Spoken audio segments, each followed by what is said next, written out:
So you all did an amazing job with 1 and 2 step inequalities in class today. So we're going to move on to multi-step inequalities.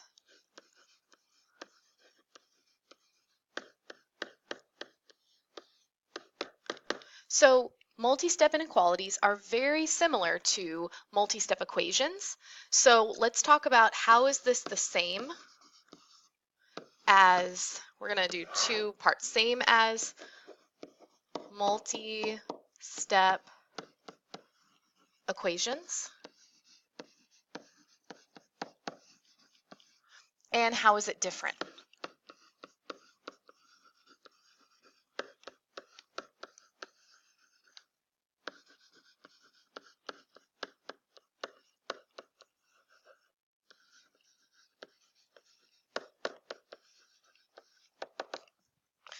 So solving multi-step inequalities, how is it the same as solving multi-step equations? Well, just like we saw when we did 1 and 2 step inequalities today, we're going to use the same steps. So we're going to use the same properties.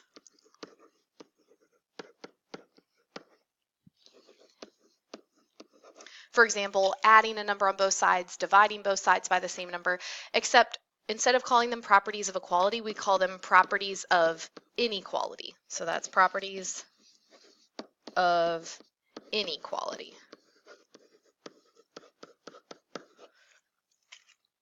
Okay, so we're going to use those same properties. We're also going to use the same process. And by that, I mean not only are we going to use the same properties of equality as properties of inequality, but we're going to use that same silly DCBS, and I like to call it donuts can be salty, or did Chris bring socks, do cats bite squirrels, or dogs can bite squirrels, whatever you want to call it. But it means that we distribute, and then we combine like terms on each side of the inequality. Then we bring all variables to one side, and finally we solve using our properties. So we're still going to do that, just like we did with multi-step equations. So we're going to use that donuts can be salty.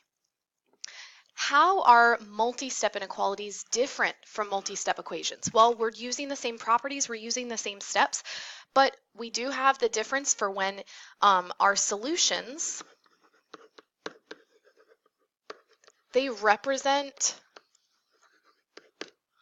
solutions represent more than one value. So for instance, if we got x equals 4 in a multi-step equality or a multi-step equation, that just means that the answer is only 4. If we have x is greater than 4, then we represent our solution both that way and on a line, a number line, where we have 4, 5, 6, and so on, all the way up to positive infinity. And then we go down to 3, 2, and so on, all the way to negative infinity.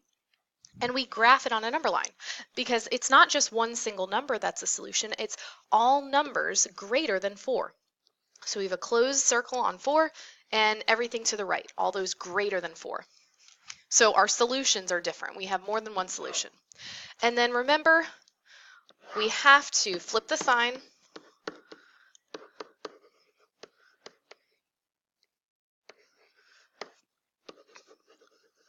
when you divide or multiply by a negative.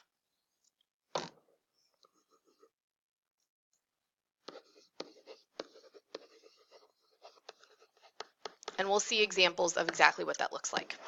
That's something different from equations, because with equations you never have to flip an equal sign. So we'll do a couple examples. For example, let's say I have x minus 3 parentheses x plus 2 is greater than 4. So I use my same process, donuts can be salty, and I look to distribute. Absolutely we can distribute. I still like to draw my line to establish both sides of the inequality. What are we distributing?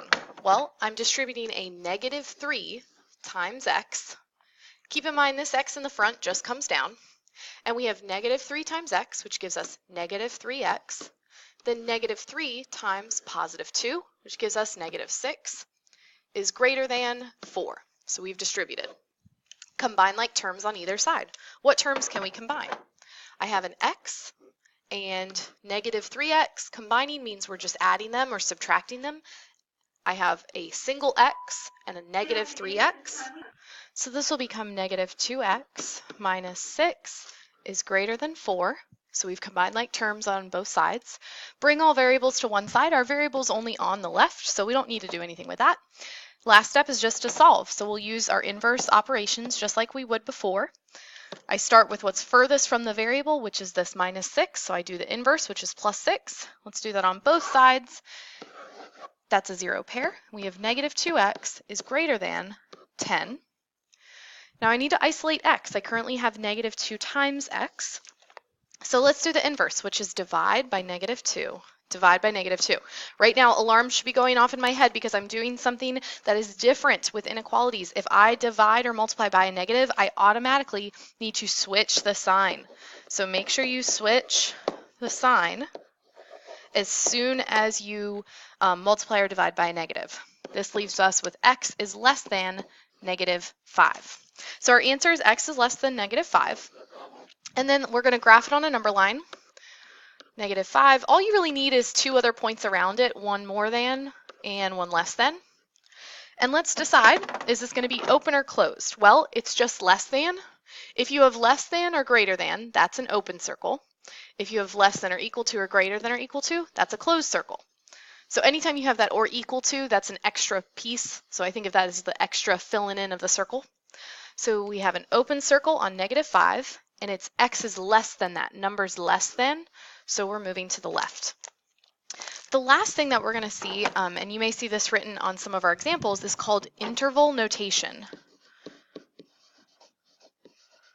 Interval notation.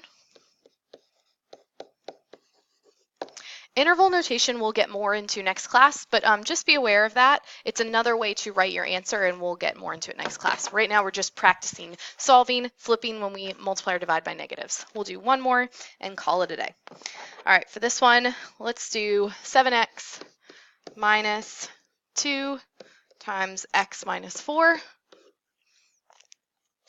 is less than or equal to negative 2.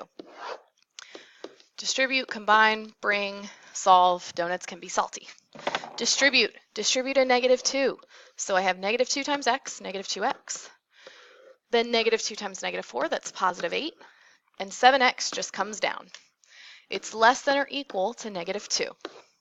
Combine like terms. 7x minus 2x, that leaves us with 5x, plus 8 is less than or equal to negative 2. Bring all variables to one side. Our variable is only on the left, so we don't need to do anything with that. We're just going to do our inverse operations and solve. So we'll subtract 8 on both sides. 5x is less than or equal to negative 2 minus 8 will give us negative 10. Divide by 5. Divide by 5. Now, here is where some people will question whether or not to flip the sign. So should we flip the sign? Remember, that is only if you divide or multiply by a negative. Look at what you're dividing by. We're dividing by 5. That's positive 5. That's not negative. The fact that this 10 is negative doesn't mean that we're going to flip it. It's only talking about the number that you're either multiplying or dividing both sides by. So we're just going to leave it as x is less than or equal to negative 2. And then we'll draw our number line. Negative 2. Let's do one more, which is negative 1, and one less, which is negative 3. This is a less than or equal to, so we're going to have a closed circle on negative 2, and it's numbers less than or equal to. Less than means we're moving to the left. That's it for today. Make sure you check out the questions posted and answer the Google form. Have a great night.